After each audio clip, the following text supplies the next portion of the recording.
The first in a series of oral history engagements, projects. But first, let's stand for the national anthem. Of liberty, in the powers of hope and prayer, with boundless faith in our destiny, we solemnly declare. Side by side we stand, islands of the blue, the Arabian Sea is our native land. We pledge our lives to thee. Here every creed and race find an equal place and belong. Bless our nation. Here every creed and race find an equal place, and may God bless our nation. Okay, thank you.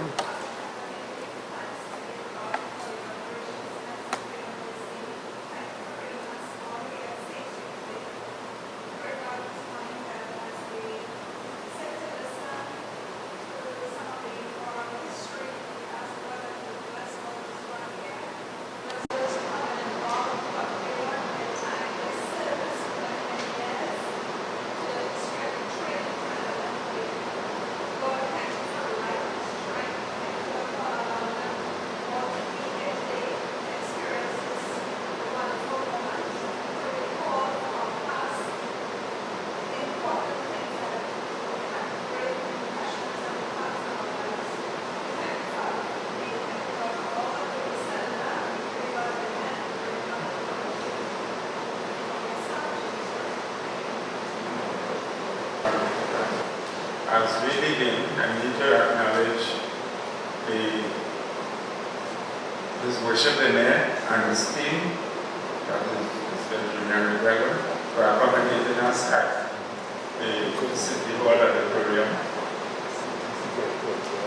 I want to acknowledge the chairman of the San Fernando Heritage Trust, Mr. Terence Honorary, Mr. Glenn Deaton, railway expert, and other railway contributors, Mr. Program.Railway, chair of the History Teachers Committee, other heritage trusts, resource persons, our members of our partnering organizations.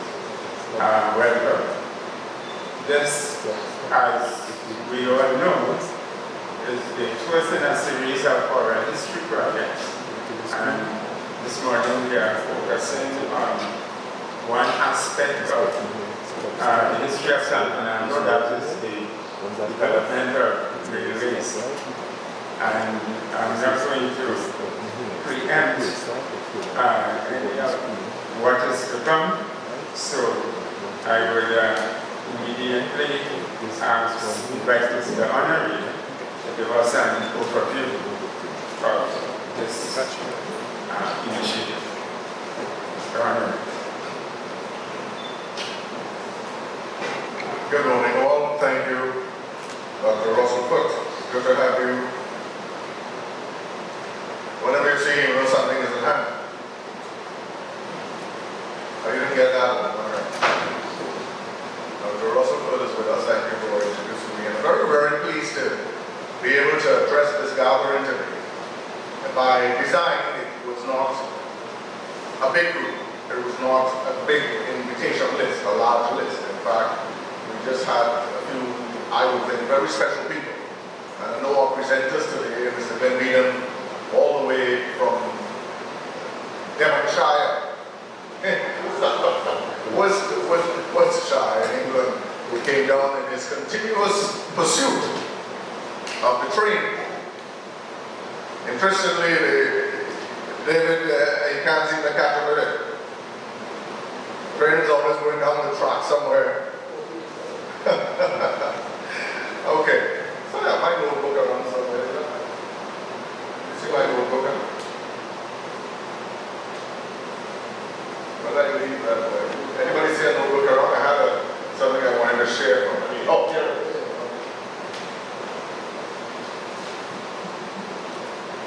So I'm recognizing Mr. Wayne Abraham and other enthusiasts, and we recently was able to make the acquaintance of Mr. Abraham in a project with respect to the National Archives. We met with them in terms of setting up a San Fernando collection, because we think by now there should be some emphasis on the rich history of San Fernando.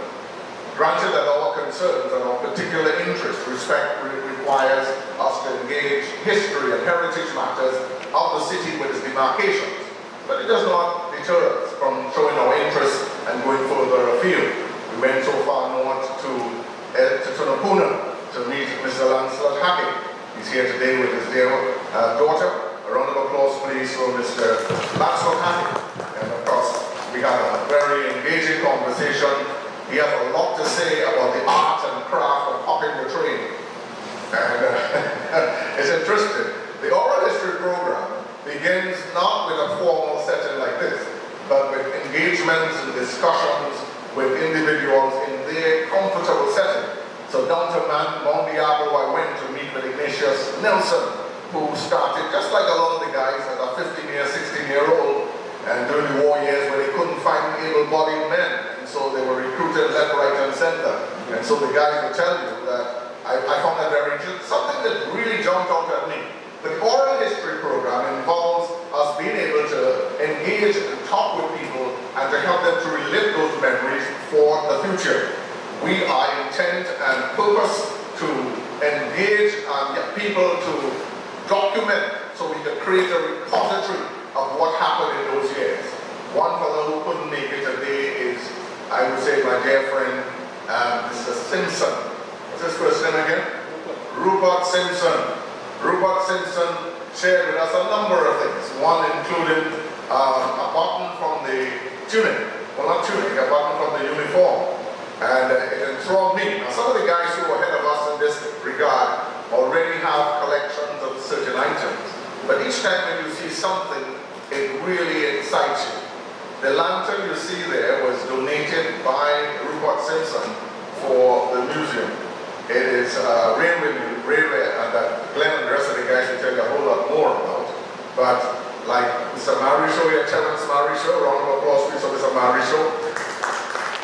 He's here with us this morning from Marabella. Am I forgetting anybody else especially? Mr. Account, Mr. Luke Account is here. Round of applause please this morning for Mr. Account.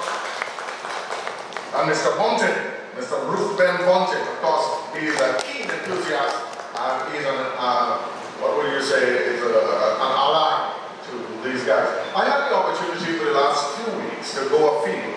I started by speaking to Mr. Montiel Saunders, who told me a half an hour ago he's on his way. He was a little bit put out this morning, a little on red. He said when those days hit him at 91, he mashed the brakes. But he was trying his best to be with us this morning. I'm not sure where he's at now. I hope he's okay. And I hope he didn't say he's on his way when he meant that I should be on my way.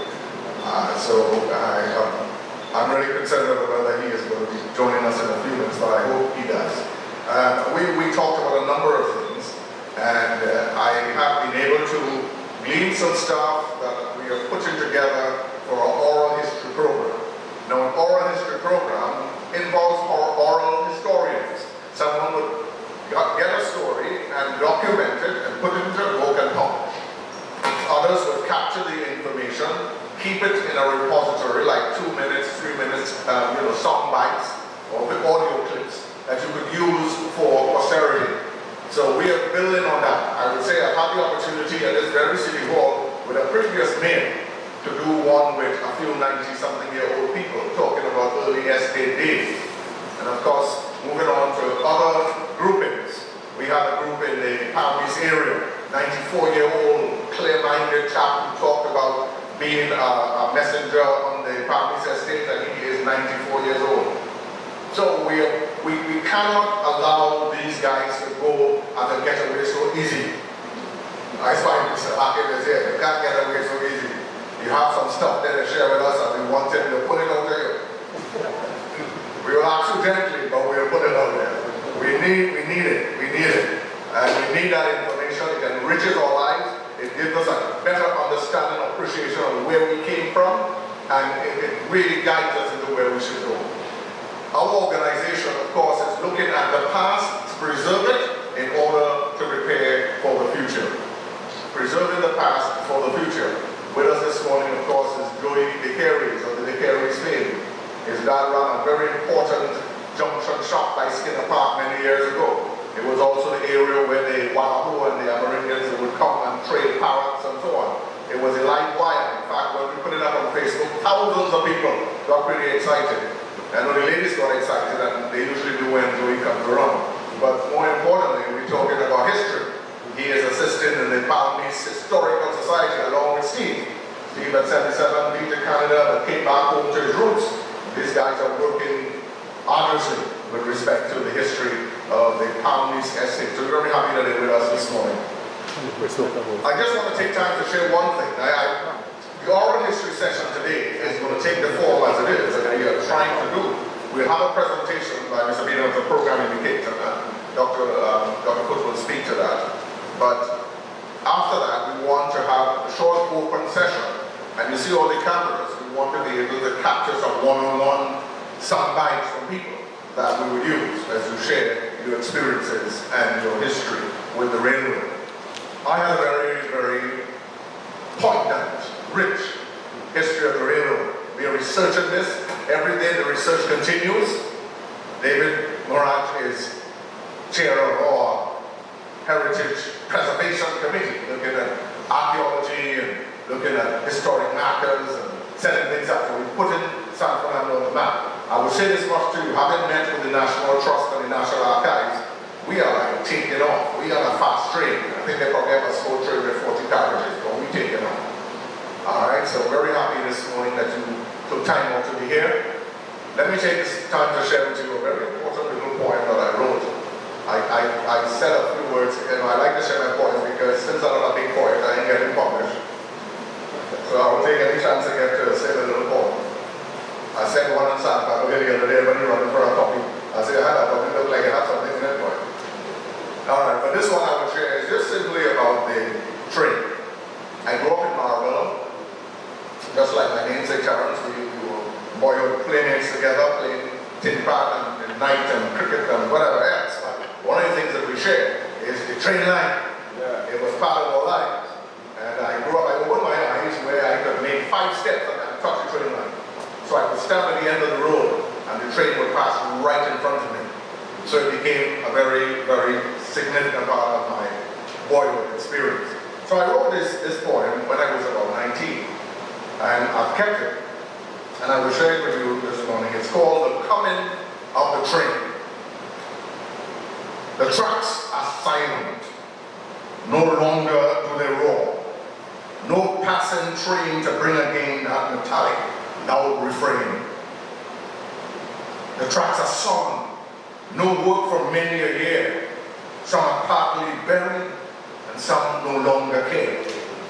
The signal, once stately, now hangs its head in shame, overgrown with weeds and clingers, for things are not the same.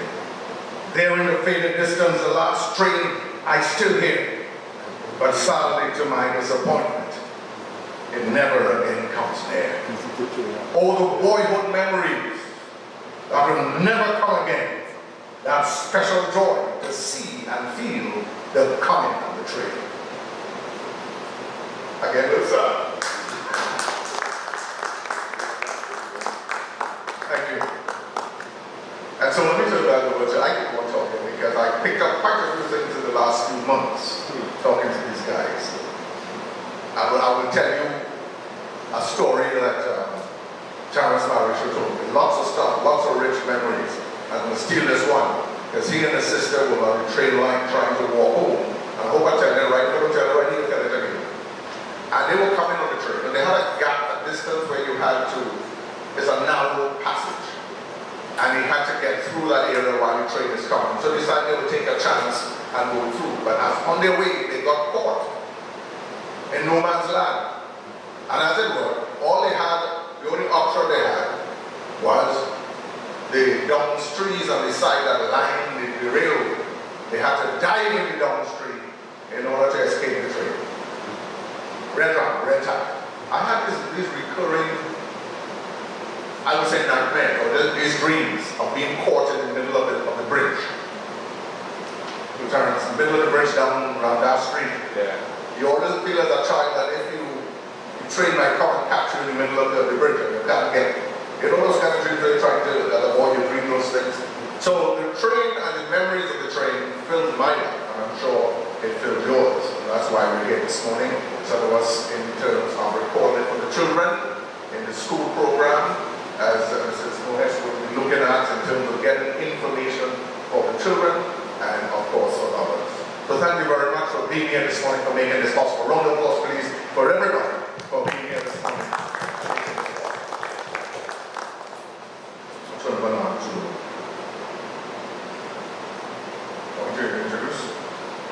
The mayor is not with us this morning. I apologize on his behalf. We expected the councillor in charge of heritage, and he's not here, but there's an urgent matter he's attending to this morning.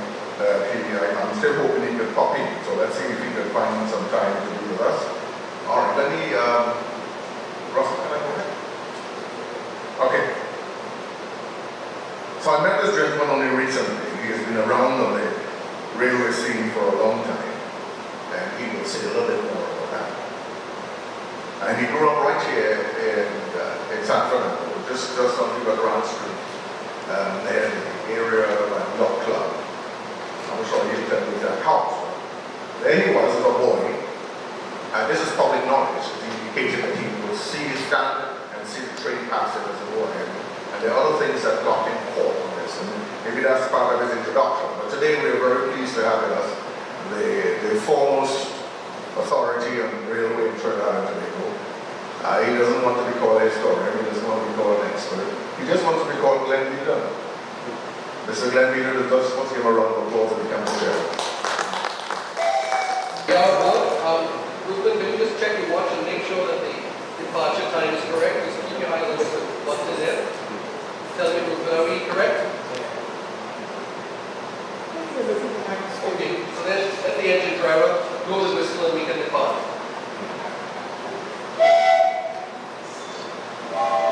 Therefore, we got two whistles. Well, thank you very much for having me. It's always a pleasure for myself. As Terence indicated, I was born in San Fernando. Actually, I lived on Manjack Street, which is down in this town. Manjack Street used to be close to Manjack Line. And like Terence said, I spent a lot of time on the side of the railway line watching the trains go by. And I always wondered things like, what engine is that? Who is the engine driver? Where is that train going? Where do the tracks lead? Why would we see a passenger train? Why do we see a cane train especially? And all these different things. And it just gave me a lot of questions when I was a kid. And of course, my parents wouldn't allow me to go on training those days. Although I did have one experience where the engine driver lifted me into the cab and kicked me over. My father and I didn't run up and down the railway line. So really, that was the beginning. That was the spark that really set off my enthusiasm for railways. And I can go on and on. Now, I have a presentation, and I just want to say one thing about the presentation before I start. This presentation was made at Newcastle last July 2016, and it was done jointly with a gentleman by the name of Roger Darsley. And I want to make sure that a couple of these people mentioned, because these guys are true railway enthusiasts. They may never grow up, but they love the history of the railways in Trinidad. Okay. Roger Darsley has written many books about the history of railways. Actually, he worked for a chocolate factory. He had a lot to do with sugar, and he spent 2 separate occasions came to Trinidad. One, literally as the railways ended in 1968, and he saw everything there but nothing there. Okay. That was his first experience in Trinidad. He then returned in the 70s when Carnegie was still running trains both at Breckfast Castle and at East and Manly.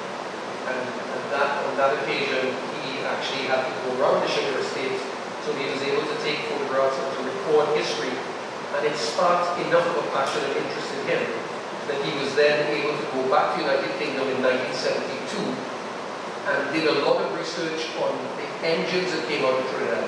We owe a debt of gratitude to Roger because he went and he researched all of the different manufacturers of engines, and he was able to compile a listing of the sugar engines that came out of Trinidad. And that was a very valuable list because I would say that the basis of my and many other people's, including Wayne and Ruben and so on, research was sparked off by Roger. So Roger Dasley is a name that we shouldn't forget. Now, about 2 years ago, I was working in Nigeria at the time. Roger sent me a message and he said, Glenn, there is the Early Railways Conference. What is the Early Railways Conference? It is a gathering that takes place like this, but with a couple hundred people, historians and railway enthusiasts and so on. Every 2 years, there's a gathering where they select out of hundreds of papers submitted a certain number of papers that get presented, and then out of those 50 odd papers which get presented over the period of a week, they then select something like 20 papers to go into a publication. Okay? So Roger said to me, Glenn, I know you've written a few things about the railway. Would you like to submit jointly with me? I jumped at it, absolutely. I wanted to be part of that. And we submitted this paper. Now, early railways means that the period that they're looking at is the early period of railways. The cut-off point is the end of the Victorian period in 1901, right? So that is where it ends. And I thought to myself, that would be a great presentation to bring to Trinidad, because actually in a forum like this, you have a lot of people that knew the railway beyond 1901, of course, knew the railway right up to the end. But it is the early part of the railway, the history of the railway, that was concentrated around San Fernando, that has been largely forgotten, in my view, in Trinidad. It's something now that we right? So, we went to Newcastle, we made this presentation, and we were selected to present, which was good. Unfortunately, we just did not make the list we wrote. So, what we wrote is not going to be published, but the National Railway Museum of Europe would like to put us into another publication, which is going to come out later next year. So, we probably will get that paper published. Let me just set up the presentation. Now, bear in mind that I know that the beginning of the presentation might have many aspects of history that you know. I'm not a historian, I'm a railway enthusiast. But when we put together this presentation, we thought it was important to set the scene for an international conference. Remember, no one from this presentation, no one of the people sitting in the audience knew anything about Trinidad, never came to Trinidad, but never even something was never heard about Trinidad. So, the things like where Trinidad is and what's the size and all that, that in the beginning I'm going to go quite quickly because, of course, you know those answers already, right?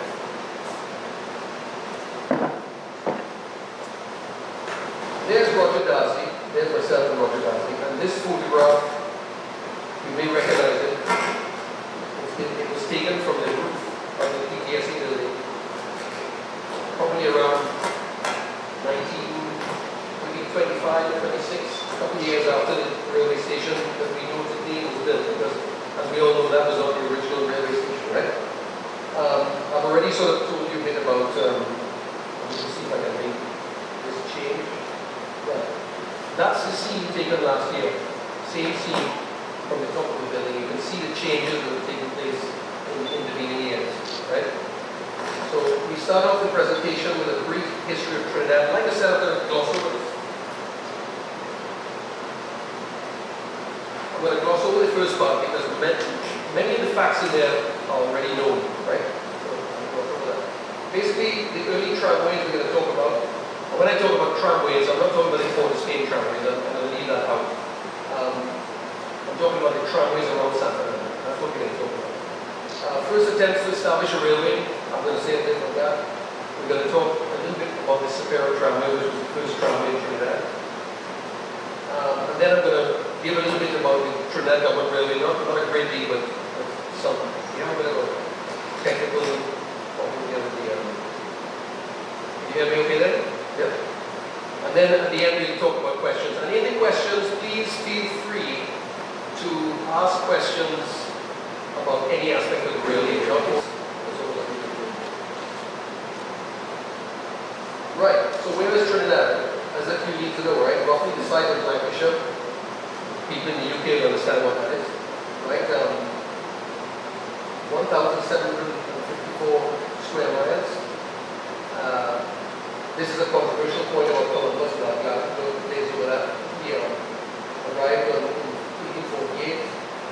when it was captured by Britain, when Tobago was annexed, important for people who don't come to Trinidad and know what the history was about.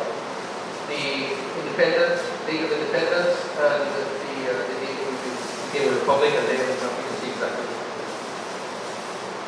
Now, the colonial government at the time when the railway was introduced, of course, was the government. So typically, we can't get to the top of that down a bit. Is anything we do there? Will we bring this a bit closer?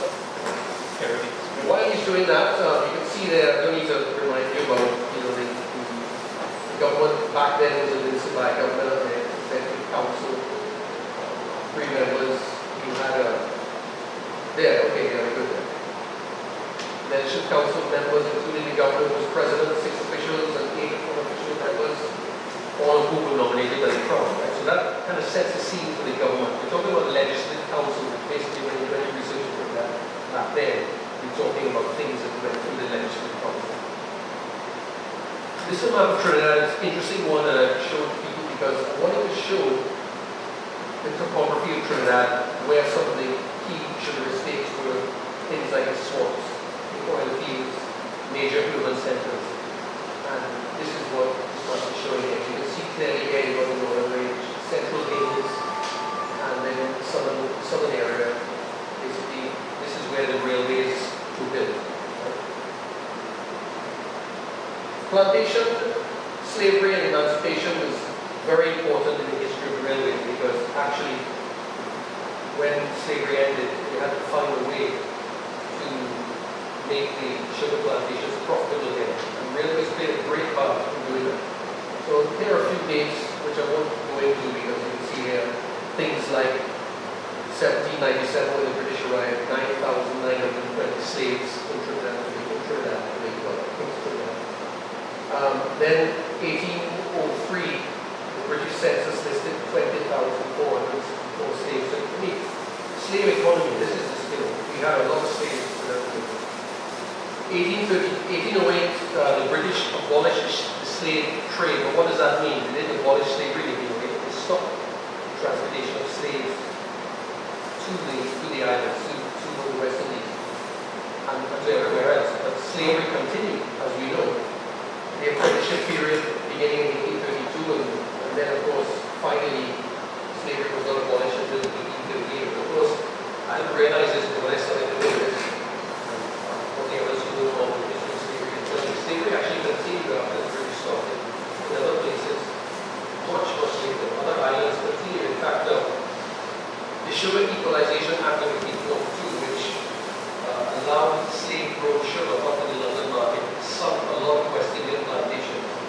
And a lot of those plantations, sold for a fraction of the price. And that brings us to Mr. William Edwards, which I'll come to in a little while. But before I do that, interestingly, the sugar plantations depended on animal power for grinding. We had wind power. 1887 was the first windmill from what I've gathered in Trinidad. First wind grinding plantation. You have to remember that in those days we had many smaller holdings, up to 450 to 600 small plantations. In those days, plantations had their own grinding factories, either by animal power, wind power, right? And of course, slaves would bring cart the sugar into the estates. Now, the first use of steam was back in 1804, right? First use of steam grinding in Trinidad. Not talking about steam, but steam grinding in the sugar factories took place in 1804. And then by 1834, which is now coming up to the period that we're talking about, when the railways were introduced, we had about 426 estates. And that was still one of the states. We had a little bigger, smaller estates, a lot of them around. And there needed to be a way to make the process more modern and more efficient. And this is where the railways come in.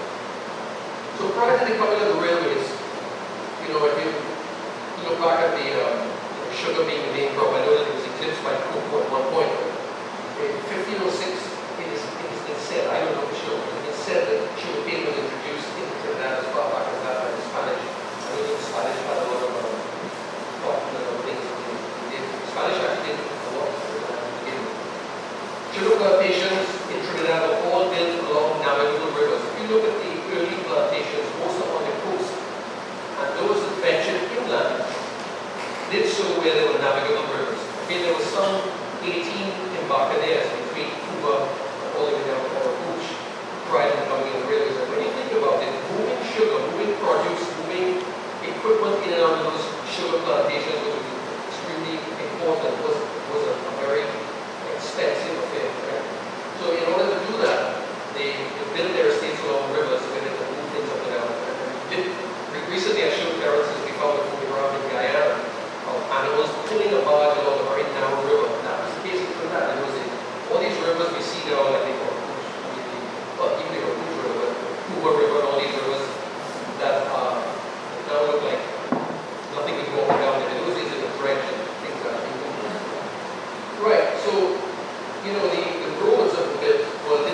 abandoning the smaller sugar plantations, you had bigger concerns coming in and forming central factories. These central factories bought up all the surrounding estates, and they consolidated their production in a bigger, more efficient factory. And to get the factory, they needed a system of railways. That's when the railways were started to came.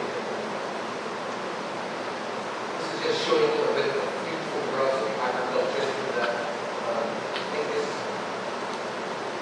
is a case.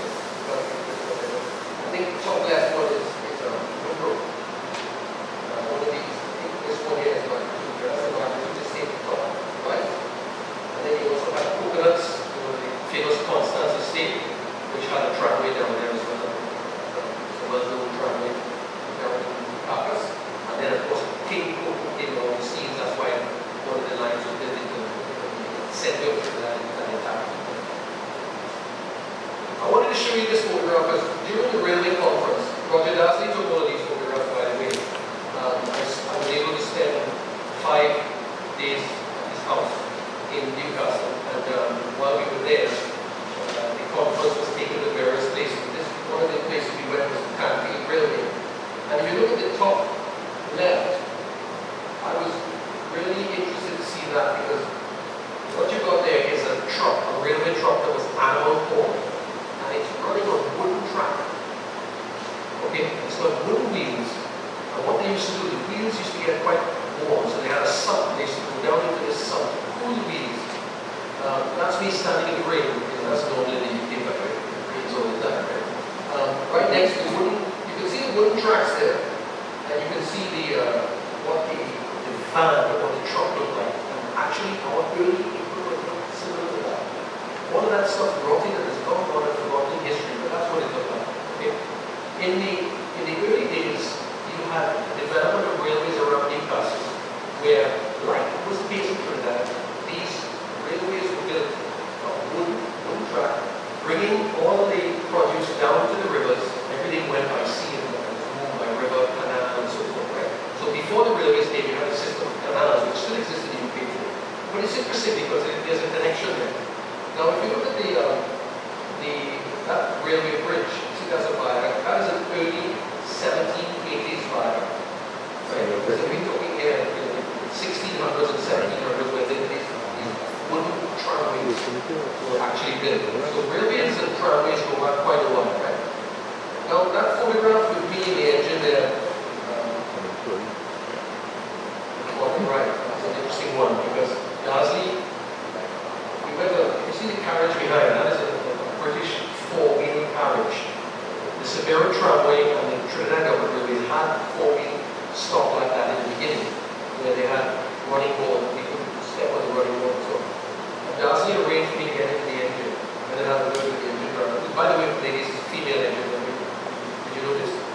And I was able to shut up and down. It sort of brought me back to the time on King's Wharf when I went and shut it up and down the engine. But the interesting thing about this photograph, and the reason I put it in is because the Severo local was actually just like that.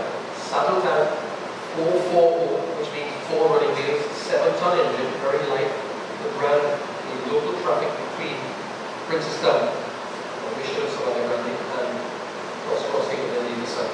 Anyway, we've got the, I just thought to show what that railway looked like. Early development. Now, a lot of people get this part wrong, and so did I, and I found quite a lot of Crown correspondence in Kew, in the National Archives in Britain. These photographs these maps have been around for some time, but what it's showing here is the early Trinidad Railway Company, right at the end of what we call the railway mania of the UK, when they built thousands of railway lines all around the UK. This was spreading across the globe. And the Trinidad Railway Company established offices in London. In 1842, they approached the Legislative Council to try and agree on terms to build a railway. And they never actually were able to agree on those terms. But they weren't the only company. But what's interesting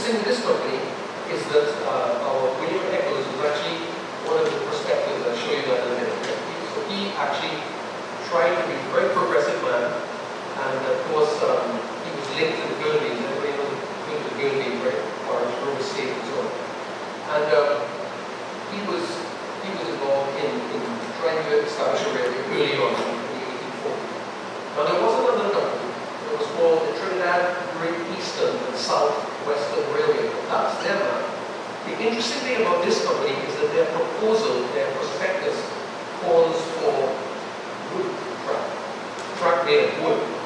Their prospectus talks about the hardwood that's available in Trinidad, and they were talking about laying a railway with hardwood. This is around the same time, 1840, a little bit later, 1842, 1843. What is interesting about this particular company is that they actually sent a general manager to Trinidad.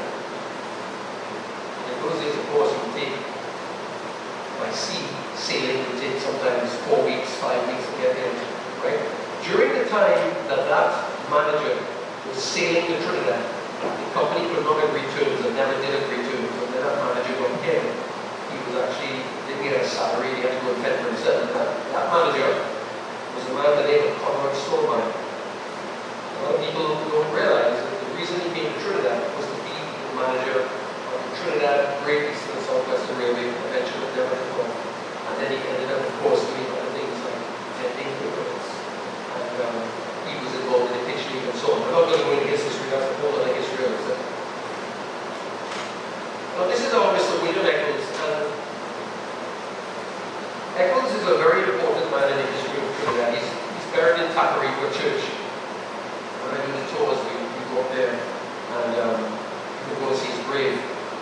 But that's a photograph of Eccles, and that was given to me by Eccles' great-grandson, Mr. Ian Jardine, who still lives, very old now. But he's, his mother was an Eccles. And this is the only known photograph that I know of Mr. William Eccles. If you look on the left, you see the Trinidad Railway Company prospectus, and that red line there, that little red arrow, points to Mr. William Eccles. The other person on that prospectus we have pointed out is a chap by the name of William Frederick Burnley. Now that's not William Harding Burnley. William Harding was one of the big proprietors in Trinidad. He came 1 year after the British conquest and started big business in Trinidad in sugar. And his main headquarters was there in Tacarigua, Orange Grove. Well, Harding was quite a ruthless man. But William Frederick Burnley, his son, married Rosina Eccles, who was the sister of William Eccles. And in that marriage, those two gentlemen became the in-laws. They formed a company called Eccles and Burnley, right, which was established in Glasgow, Scotland. But they had iron steamers, they had a lot of them, very progressive. Of course, William Eccles, one of his, the Eccles family, I need to say this, I don't want to spend too long on the Eccles, but the Eccles family were doing business in Trinidad long before the British went here. Right? During Spanish times, the Eccles family had holdings in the West Indies. They had a Catholic connection, and because of that Catholic connection, they were able to come to Trinidad. They had, like I said, cotton estates and so forth. But the Eccles Empire failed in the wake of the Sugar Equalization Act and basically collapsed. But William, who was one of the sons, came out to Trinidad and basically repurchased all of the estates, most of the estates, for a fraction of the price, and invested once again in sugar. And it was during this time that he decided he had to modernize the whole process of sugar manufacture in Trinidad. And one of those things that he did was to introduce a system of tramways. Right? The first tramway in Trinidad was right here in San Fernando, in a place called Laissez-Fort Estate, right on the northern banks of the Superior River. He was the one responsible for building the Superior Parkway. He started building his railway from the cross, from the Laissez-Fort Estate. But you have to remember that when the Superior Tramway eventually opened, let's see it's there in 1859, Eccles only saw it running for a few months. Okay, when it finally opened, and I'll come back to this tramway in a minute, but when it finally opened all the way to Mission and Savannah Grande, right? Eccles, his main objective was not to move passengers. It was not to move passengers. It was only to move cane and process cane factory. That was his original intention. But as time went on, and as there was a market there, right? And this is important because the borough of San Fernando at the time tried to get the commissioners of the Superior Tramway to build a line into San Fernando, and they were not interested in that. They were not interested. So, at the time of the Superior Tramway, when it opened up, if you wanted to go to the Mission of Savannah Grande, which became British Town, you arrive by the island,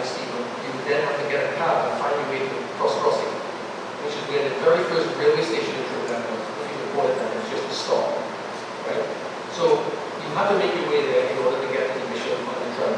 I'll come back to that in a minute. So as you can see here, this is the obituary. This point doesn't work very well, but this is the obituary here. The whole screen is there.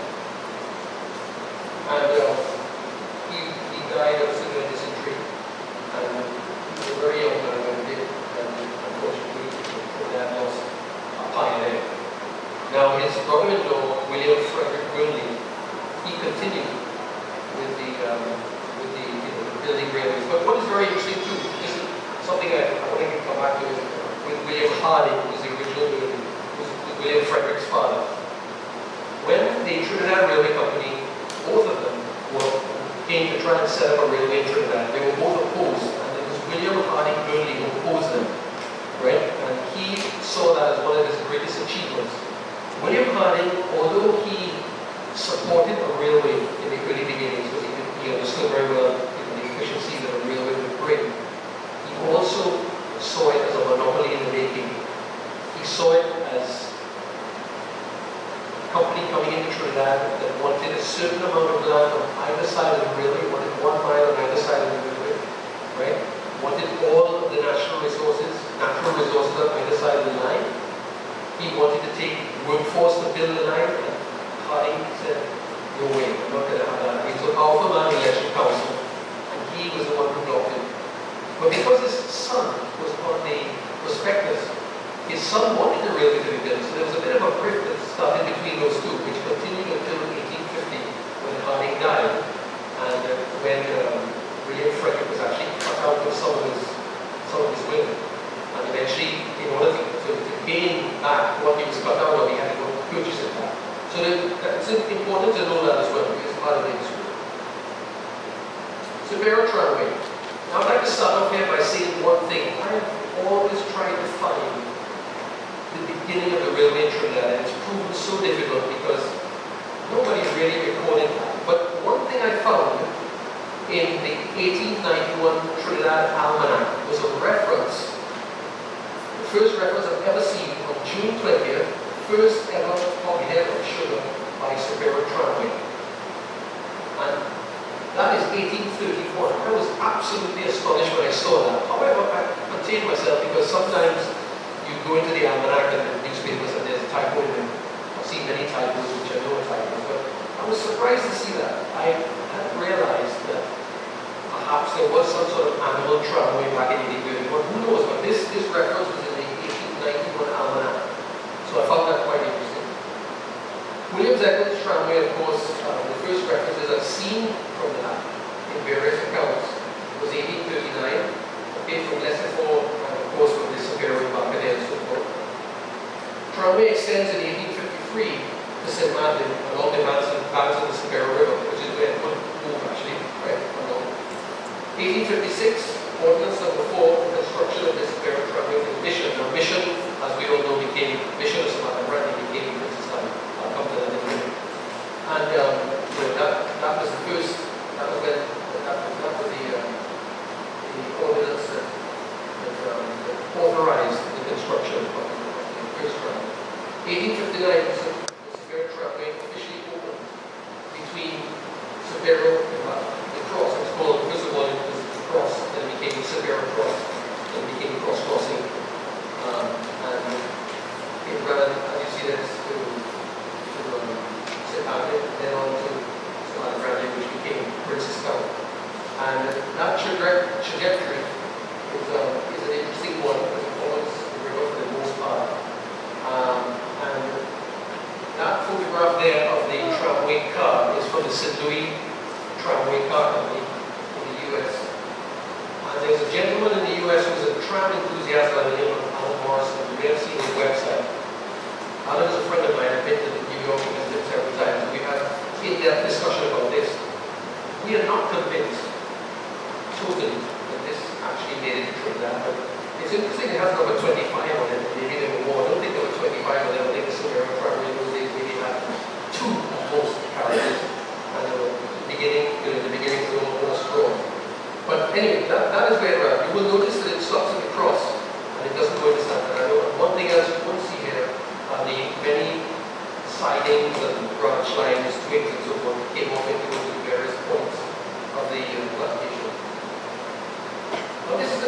photograph. I know it's a bit busy, but I wanted to show this because if you look at San Fernando, what this map shows is a 1942 US Army map. And what is interesting about it, it shows here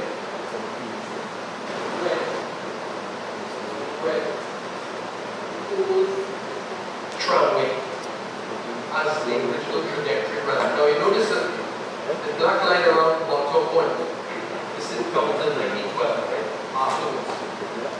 Although it had been discussed many times before in the past, I'll come back to that but it wasn't right. But for the most part, this trajectory here, starting in San Fernando, this is the game, it's not so, not the last thing. I only get through there.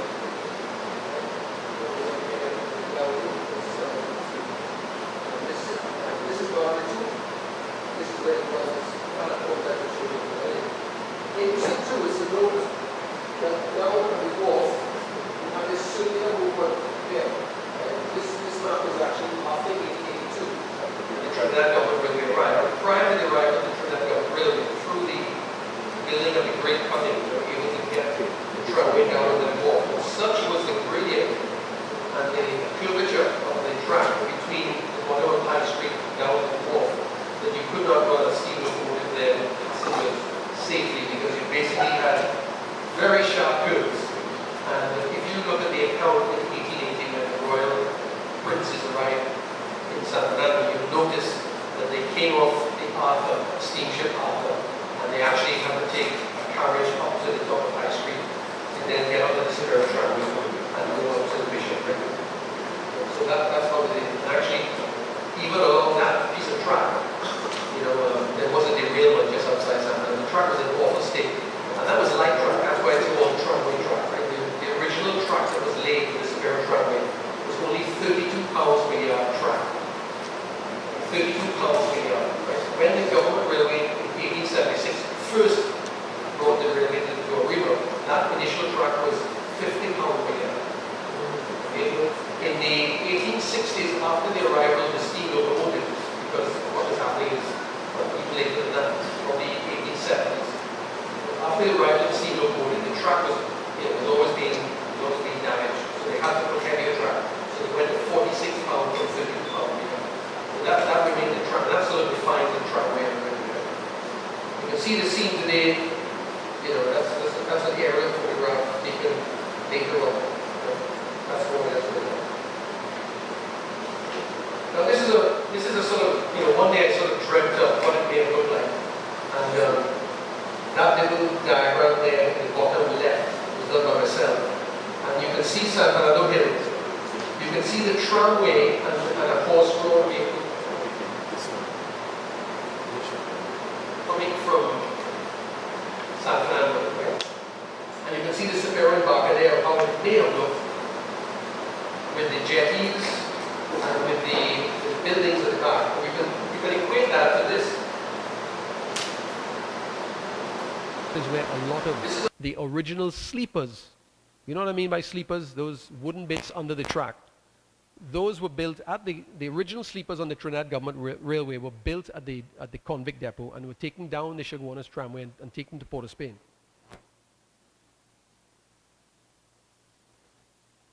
Don't get excited. That photograph you see there at the right in the middle at the bottom, I saw that and it said San Fernando on it and I got extremely excited. And then I read the word after San Fernando, California. But the engine is a Porter engine, which was it's the British equivalent of the Hunslets, the small engines. And that would be the sort of vehicle that would run. And I got that and I showed it to Alan Morrison. He was excited. He said, oh, that's probably what the Superior Tramway looked like. So it's quite a good illustration, even though it's not correct. Now you can see here, this map at the bottom right, you've got the Embarcadero switching out there along the banks of the Superior. From the cross, you've also got the San Fernando Tramway going all the way into San Fernando, and you've got the Superior Tramway. So people unhelpfully in history refer to the entire tramway as the Superior Tramway, but correctly speaking, Superior Tramway went from the cross to Mission, and the San Fernando Tramway somewhere between the Embarcadero and San Fernando. That's where that ran. The Great Cutting. You all heard of the Great Cutting, right? Enormous amount of San Fernando funds were swallowed up in the construction of the Great Cutting.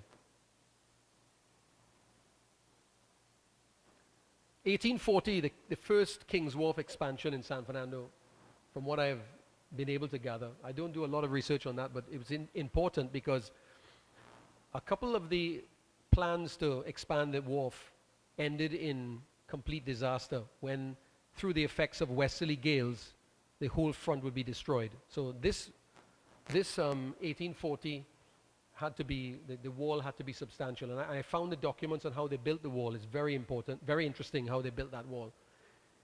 San Fernando Tramway opened on June 26, 1865. 1867, the tramway opens to King's Wharf through the Great Cutting. That's when the cutting was finished, and that's the year that it opened to the cutting. Like I said, they never had passengers on that route. It was too dangerous, right?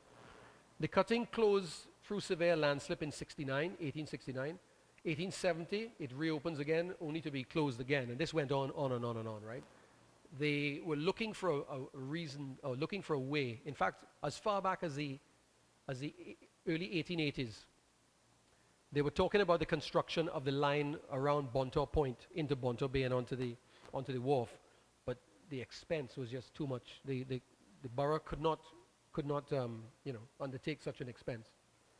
Second King's Wharf, 1871, that was built to accommodate the tramway arriving, but going up over the hill and coming down, up what is today Independence, right? Used to be Broadway.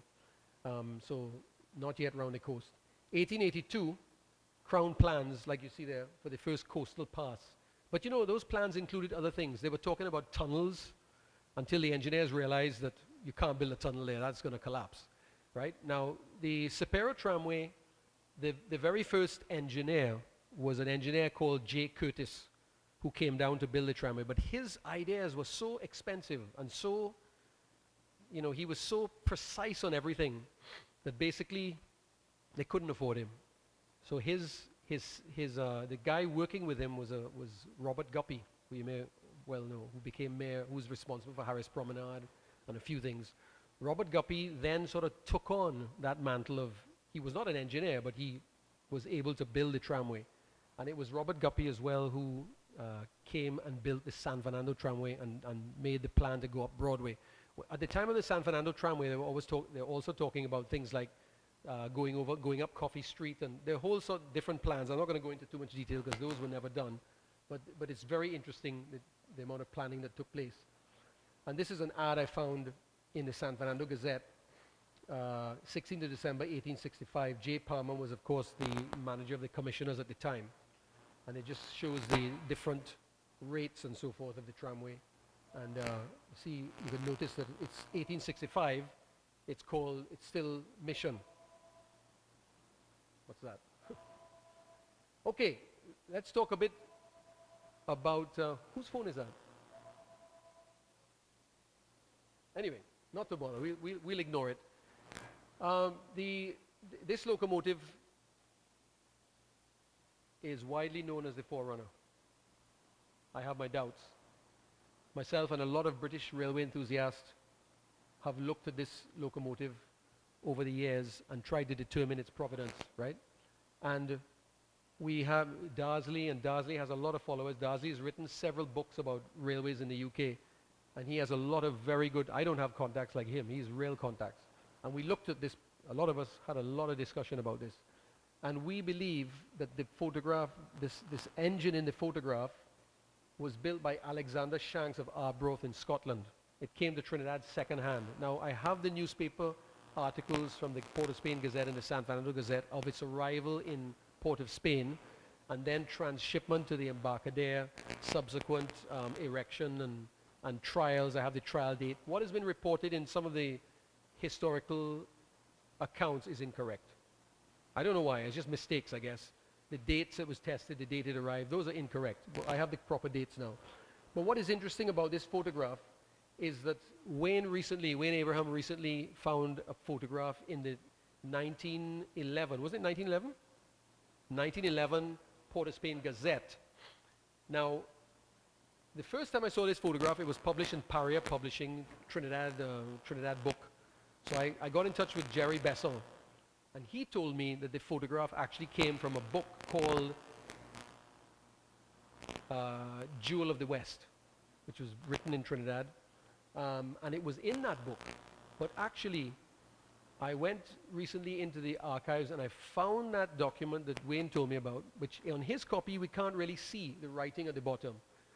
But I'm pleased to say today that after having found that document and found Jewel of the West, which is also in the National Archives, the photograph was taken by one George Adha from San Fernando, and the photograph, after, I guess, George Adha left it to the colonial company. So actually the photograph was loaned to the papers by the attorney of the colonial company, you know, Eugene St. Madeleine at the time. But there's a lot of interest in this photograph, right? Notice the buffers on the engine. TGR locomotives never carried buffers, although the rail cars did towards the end because they were British rail cars that came in. But if you look at any of the early photographs of cane and tramway engines that came to Trinidad, you'll notice that the ones that worked in the south on the Naparimas and on the tramway all had buffers. So they were British design, and that's what they looked like. So that's one thing to note. It's a saddle tank design. Now, the thing that makes me wonder whether or not this is the Forerunner, which was the first locomotive to come to Trinidad, was the fact that, look at that nameplate. For me, it's a bit short to say Forerunner, but maybe I'm wrong. Maybe it's just the angle. But the other thing is that that photograph was taken in 1880. Okay, the Royal Train, which left San Fernando for the mission of Savannah Grande, was hauled by 2 locomotives. Okay, one of them presumably was a Forerunner. The reason we think that is because when they did the centenary stamp, which you see in the top left-hand corner there, which is obviously a copy of this photograph, right? They say it was a Forerunner, but the other locomotive was also there. Now, if you remember, Forerunner arrived in 1865. Those who are associated with steam locomotives, like Mr. Al Akong over there, will tell you that a locomotive boiler has a 10-year certificate. Then it has to be rebuilt. Okay?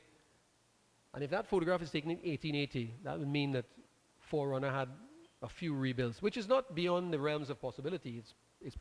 I mean, engines were used for a long time, right? So they were rebuilt, reconstructed, and so forth.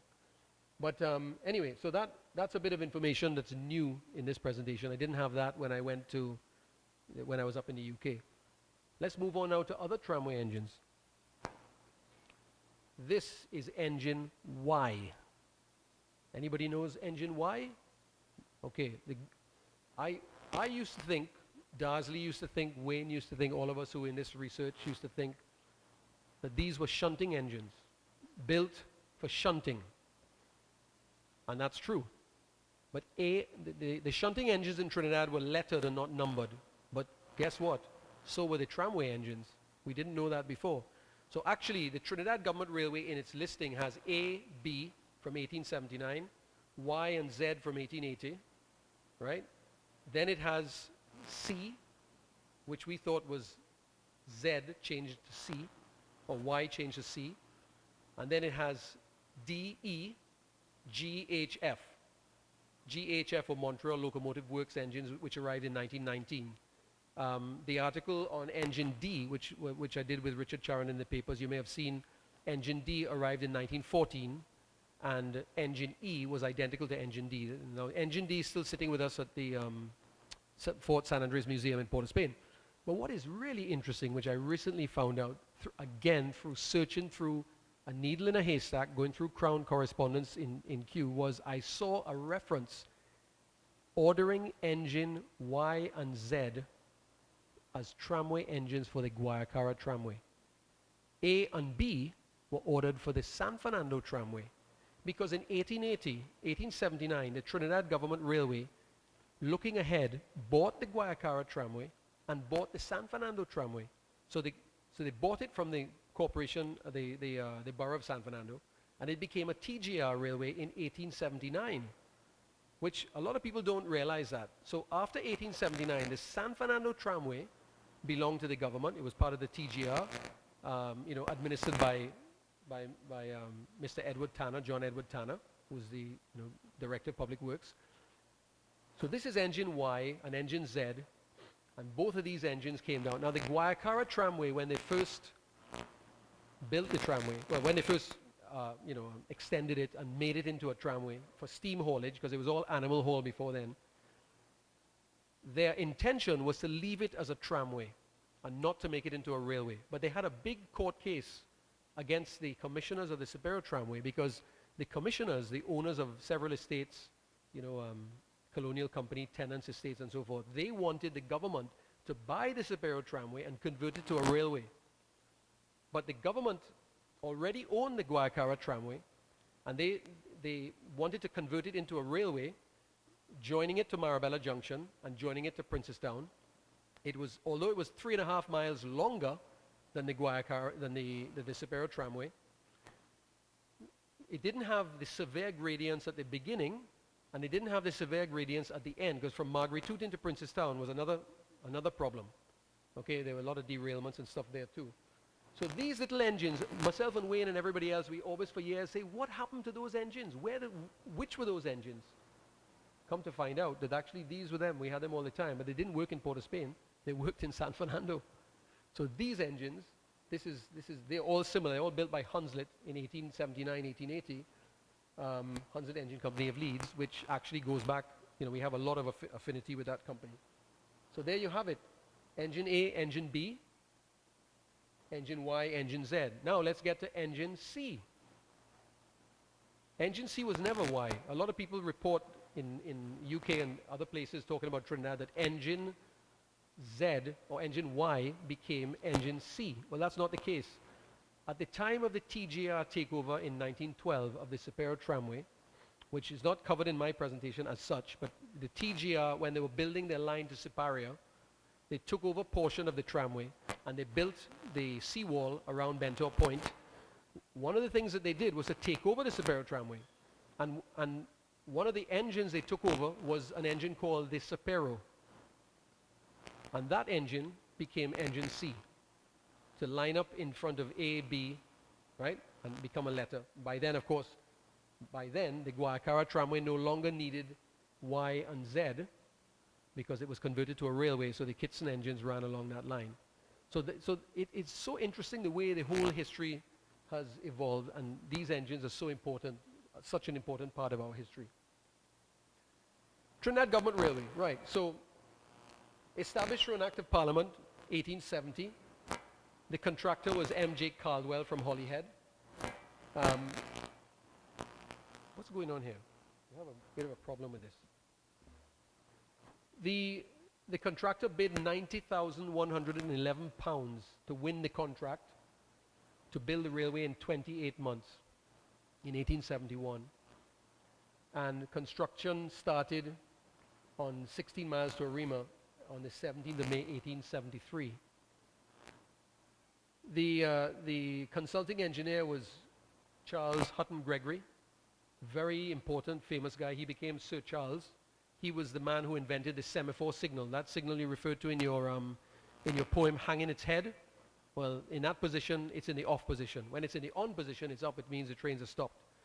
And he constructed the very first semaphore signal following several accidents in the UK. He came up with the concept of signaling, and in a place called Croydon in England, on the South Croydon Railway. And he was quite an accomplished man, accomplished engineer. And John Edward Tanner was one of his trainees. And when the Crown agents approached Charles Hutton Gregory, to build the railway in Trinidad, they asked him to appoint the different engineers, and John Edward Tanner was appointed. John Edward Tanner, when he completed the railway, then became Public Works, head of Public Works, or Director of Public Works, as we call it. And you'll see John Edward Tanner's name associated with things like, water works and road works and so on, right, later on. The railway opened in 1876, closed in 1968. But important to note that the original trajectory of the railway was debated many times, and Mr. Bunting will be very interesting to hear about this because he lives in Arima. When they were approaching Arima, John Edward Tanner went back to the board, the Legislative Council, and said, look, the route into Arima climbs an incline into the town, and we don't need to do that. Let's put the station on the outskirts, and then we can continue the railway much easier in the future. We wouldn't need to spend that effort in going uphill. So the trajectory was changed, and they saved £8,000 in doing so. This caused a lot of debate. If you go into the newspapers of the day, you'll see a lot of debate. What happened to the £8,000? Everybody debating what happened to it, where did it go, and so on. But the railway opened, and it was extremely successful. So much so that the following year, they started talking about the southern expansion of the railway. And the photographs there, the one on the left is the original wooden station in Port of Spain. That's long gone, but that was the original wooden station. That photograph is owned by Adrian Campins. The one on the right was a photograph taken probably, obviously before 1924 when the station we know today was there. So I would say, judging by the mainline engine still having a bit of see this wing here? That wing in the tank happened after 1905. So that photograph is sometime after 1905 when they started extending the side tanks. That photograph came to me quite luckily. Someone was giving me a drop somewhere, and they said, what are you researching? I said, I'm going to the archives to research railways. They said, I have a few photographs on the railway my grandfather took, and they emailed it to me that afternoon, and they didn't realize that this is a very important piece of history. Technical data on the TGR, just so we know what we're talking about. Track gauge 4 foot 8.5, laid on a bed of 18 feet. Now, as I said, the original track, 1876, was 50 pound per yard. They then found that was not heavy enough. They went to 55 pound per yard. Then they eventually went to 60 pound per yard over the years. The southern main line that was built first to Cuba in 1880 and then on to San Fernando in 1882 was actually raised at the banks of the Caroni River in the 1890s by 3 feet. And they never stopped traffic. They continued traffic running, and they raised the line. I mean, I don't know how they did that, but quite incredible. On the double track section that was completed in around 1923 between St. Joseph and Port of Spain, during the war, they actually raised that to 80 pound per yard because such was the frequency of traffic on that piece of line during the war that even the 60 pound per yard track was being eroded. So they obviously all flat bottom rail, Vignoles type rail. Vignoles was the engineer who first came up with the flat bottom rail concept in the United Kingdom. Dog spiked onto local sleepers, right? Some sleepers were imported from Guyana and so on, but for the most part it was Balata, Pui, and so on. Sleepers were 9 foot 10 inches and 5 inches, 2.9 feet apart. Lines were single except for the section between Port of Spain. That's it, 1923, 11th of February when it was doubled. Gradients were mostly 1 in 80. There was a TGR line into Bronte Estate, which was 1 in 30. 1 in 30. And when you think that 1 in 33. When you think that the main line Britain, their steepest incline on the main line, is very close to where I live. It's called the Lickey Incline. It's 1 in 37. And in steam days, they used to have banking engines at the back, pushing the train up the incline. Al would have loved that, this explosion of steam. It was always crowds people were rushing, coming and going, catching trains, and they were leaving and arriving. I'm glad when I'm on train, I can sit by the window and look outside and see all the faces, the houses, people just passing by. Trolley and all, we have to flip it, we have to make it start, I will do something, or get a bamboo or stone and rise it up on it, and flip it along the line. It was a place where we had a hustle. Train running on time, after day. Train pass. We don't fight with the water, nothing from the train whatsoever. If you start letting food, all kind of different thing on the side of the train. The smell of cocoa and the smell of tonka beans. Policemen smartly turned out in the white tunings and white cock hats, and the possibility of glimpsing pretty girls getting on trains. Stop at the station. People go over and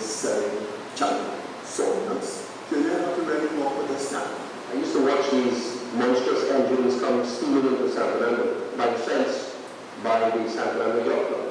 With a great lurch and a noise, the train will take off. And slowly at first, and I think that's why with the clamping noise, it will be moving eastward.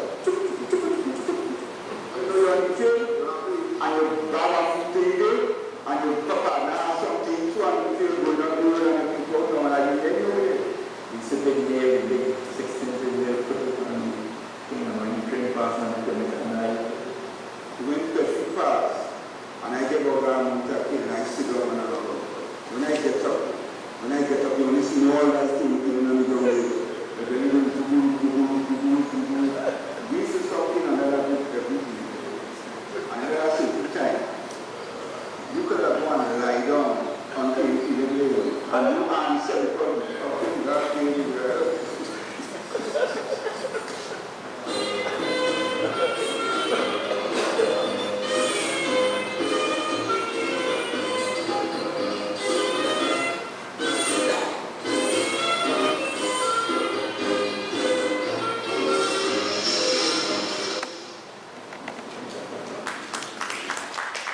And Terence, they helped me a lot.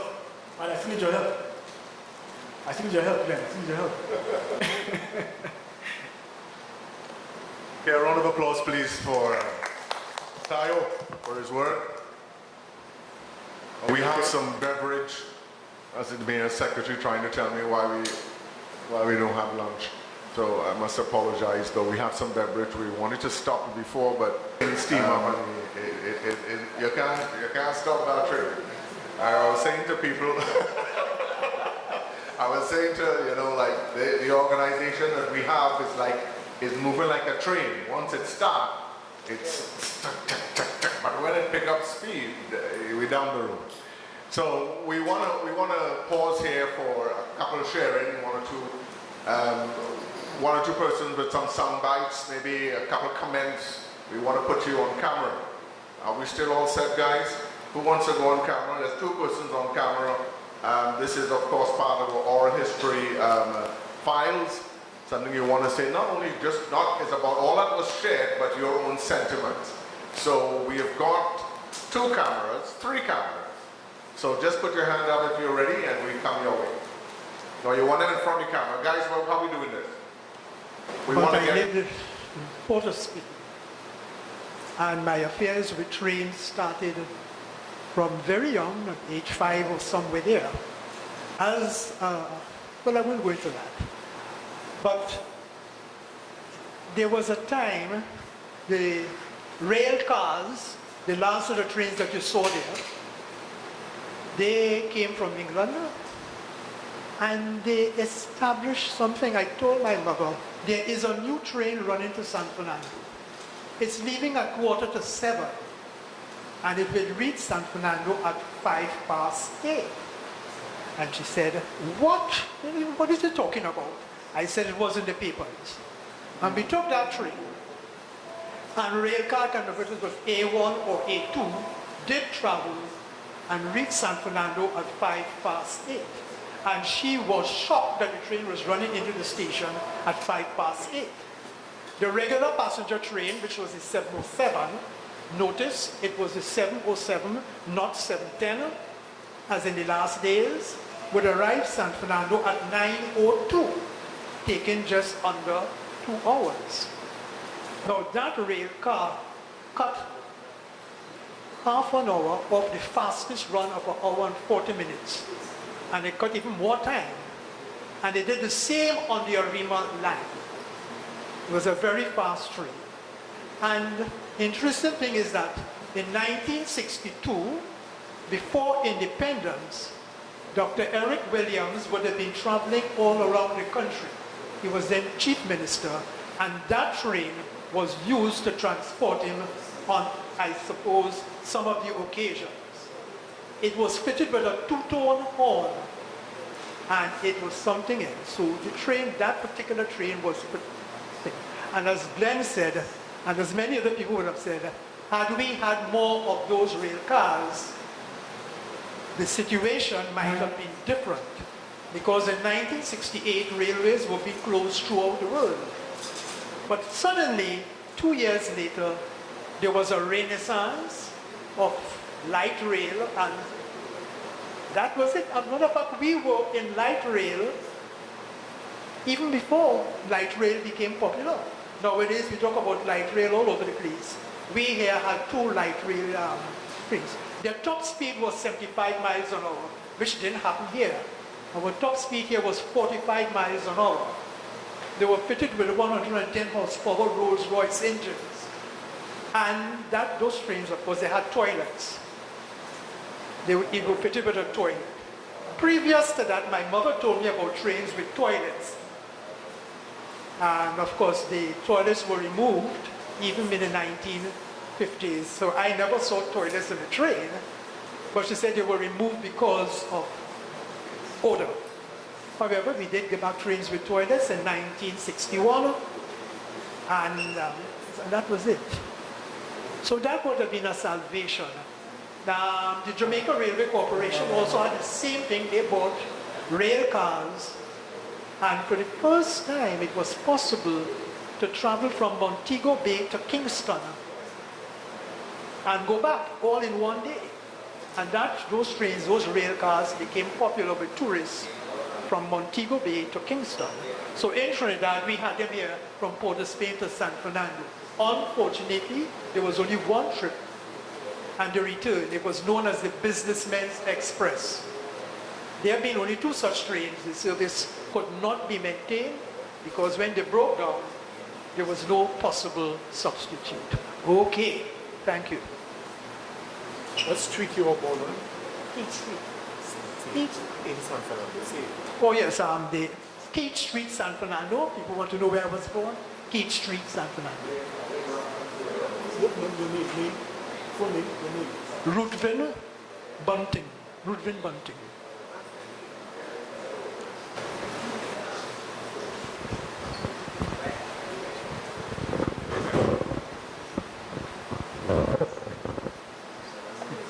Right. My name is Lancelot Hackett. I live at 121 Eastern Main Road, Tanupuna. My first experience with the railway was traveling as a student. And later on, I happened to become a railway employee, following in the footsteps of my father, who was once a station master. During those years, I worked at the general manager's office and also downstairs in the passer's office. And I could say it was a very wonderful experience, you know, because I always admired the train, and then here am I working in the railway. No, I'm not in administration, but of course, there was experience when traveling along on the railway. Of course, it was unfortunate because people in those days, young people, of course, they didn't have to pay for a ticket. They would try and hop from carriage to carriage. And unfortunately, serious incidents did take place in which people lost their lives. One in particular was she was a radio announcer, Ali. I was working there. She was a young child at that time, and unfortunately, what happened at the Tanupuna railway station, there's a standpipe at the western end of the station. She went to have a drink of water, and same time as she was behind there, couldn't see her behind there. The guard gave the signal for the train to move, and as the train started off, she ran, attempted to get on, and unfortunately fell and had both her legs severed. And these were some of the things that happened, you know, because train were up and on. I myself was up and on and off the train, but fortunately I received no injuries. But I could also tell you that it's wonderful to see how the guards and so forth do their jobs. As I just spoke about the rail car, I traveled in the rail car, but I found that the rail car was much too fast for the eastern run. Because you would leave Port of Spain and have to wait on the lines to be cleared by the other trains that leave in front of the ordinary locomotives. But that was a wonderful experience in those days. Of course, I wish they could bring back the train, you know. But unfortunately, it's costing too much money, and of course, the number of people the trains can handle, if we remove all that congestion off of the roads, you will be able to leave your cars at home and travel safely and arrive early at your destination. Thank you. Hi.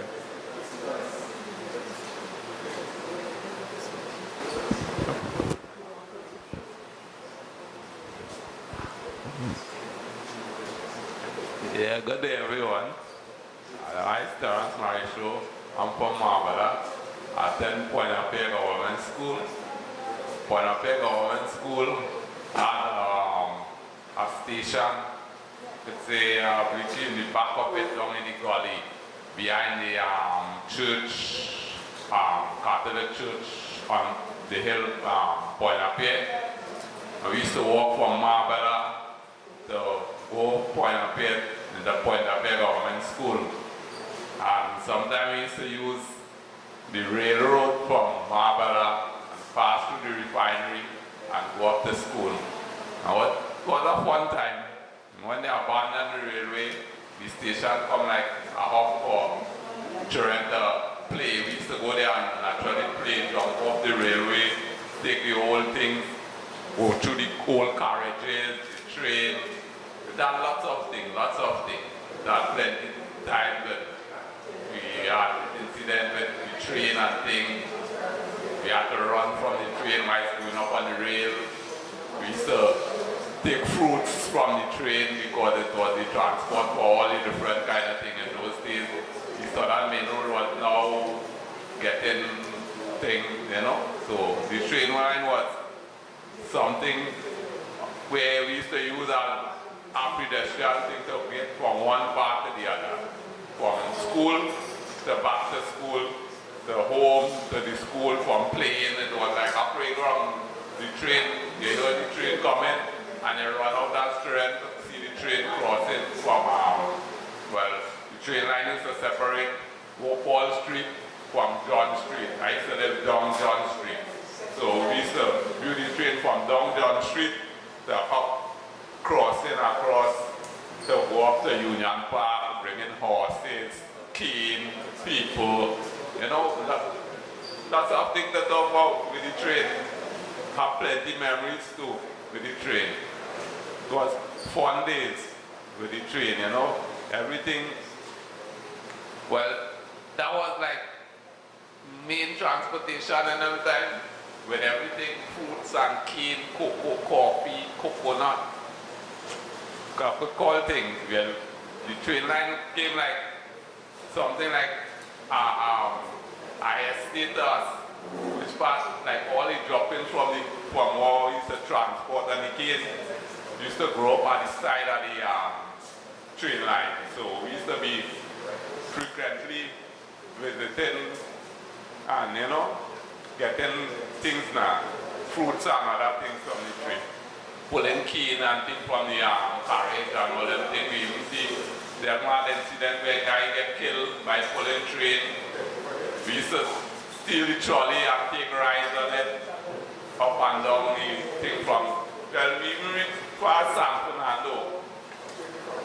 On the trolley, that thing riding the trolley, guy fall off the trolley passed a while, and we made with scars from these pockets. The trolley had plenty pockets with chain and all this thing, cutting up and all this thing. But we used to enjoy it. Yeah. Let's say, well, those time was the train time until the time come thing because it had a cat pulling thing to pull and donkey and mule and thing pulling, but the train time, yeah, it was a time when it was because, as I say, right down in the back of the school had a main station where it had carriages, train, they had pictures of all, like, but the guy showed us there with all these people who had parts of the train, and then it had honoraries, the thing on the wall and thing, and plaques and thing with the train. But I don't know what becomes of it because when we leave school and everything, I think Texaco changed over, and they said they was going to make it a library or something at the train, but I don't know where really to come of it. But it was time. Can you remember time when me and my sister coming down the rail after school late, after the lessons, and the train was coming from the main roadside and block us in a little part, and we had to naturally throw ourselves in the down speaker to escape the train. It's that time when when you stand up in corners with part of your truck and you train fast and you steam water, but I naturally sprinkle on your feet and everything and give you a little burn. Yeah, I can remember all those times. Yeah, it was nice. It was nice. Yeah. Thanks to the audience, everyone. Yeah.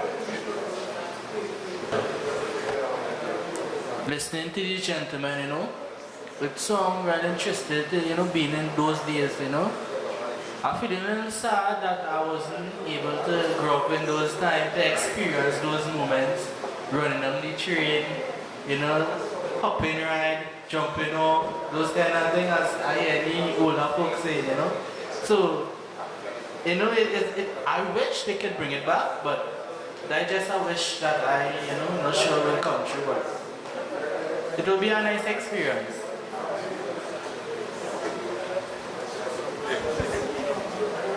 Why saw the train line? We used to take 6-inch nail and put it on the train line, let the train pass over it. The train used to flatten it, and you take the stone and sharpen it and take knife to peel case from off the thing. So the 6-inch nail, just rest it on the train line and you get a pen knife blade, flat and you just have to rub it with that stone and sharpen it. In those days, it was fun time. The name and your... So you asking the questions? Are you going? I already asked the question. Your name and what were your experiences with the railway?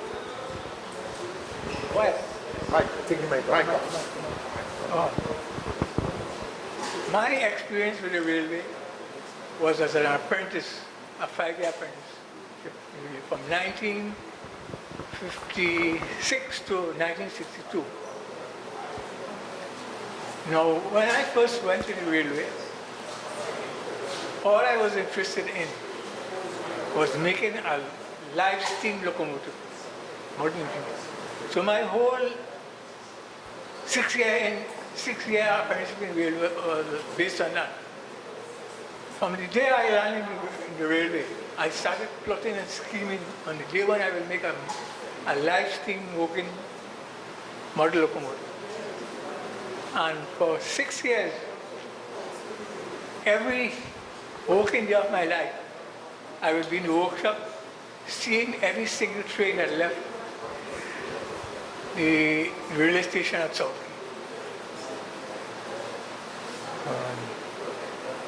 How I got involved with steam locomotive.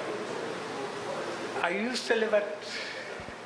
spent the first six years of my life living in the village of Monkey Town, where I would see trains passing on their way to Siparia, and they are passing to and from Siparia in front of the schoolyard. And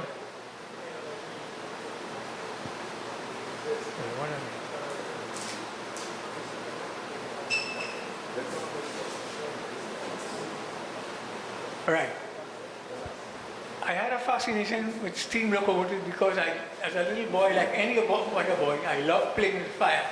And every time I see these big 6-couple wheel locomotives passing on their way to Siparia, I would marvel at the fire going on in the firebox.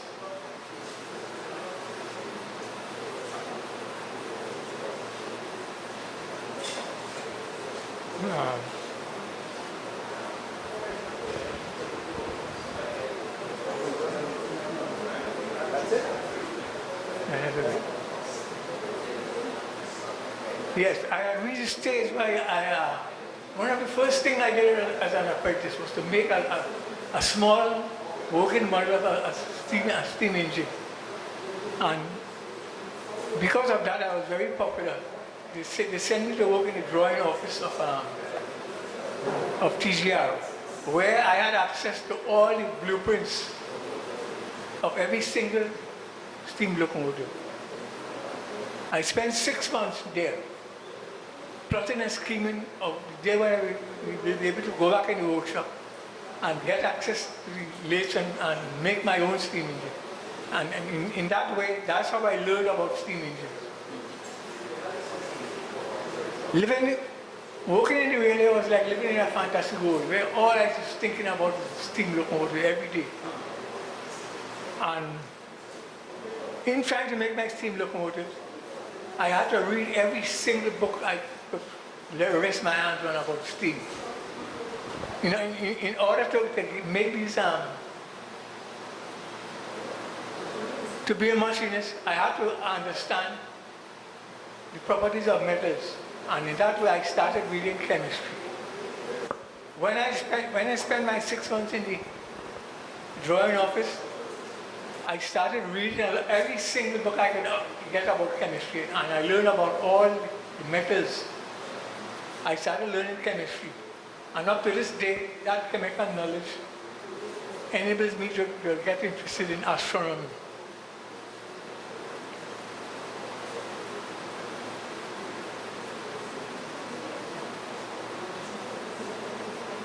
After I left the railway, I went to England where I spent 3 months working at British Railways. I only spent 3 months and I got fired because they say my work was not up to standard. But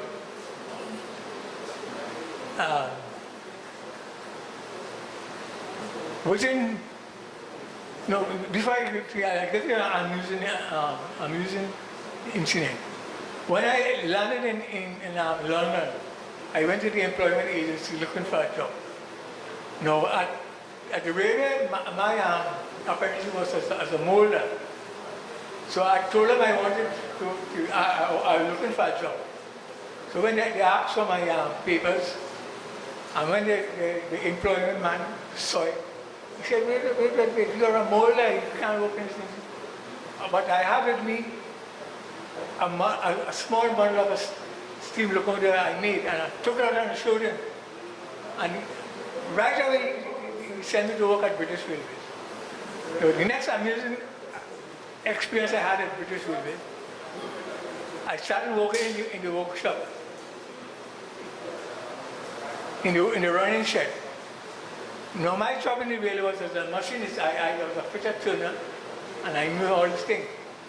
The second morning I went to work, I saw one of the most complicated steam locomotives I ever saw. The biggest, big locomotive with big 6 driving units, about taller than a man. So before work started, I went under the locomotive to see. I never seen a locomotive as complicated as this. So some of the men working there thought I was trying to impress them before I was working, and from that day, nobody liked me. They say I'm trying to show management that I could work better than them. And from that day, that's how I think everybody. Yeah, right. San Fernando, right.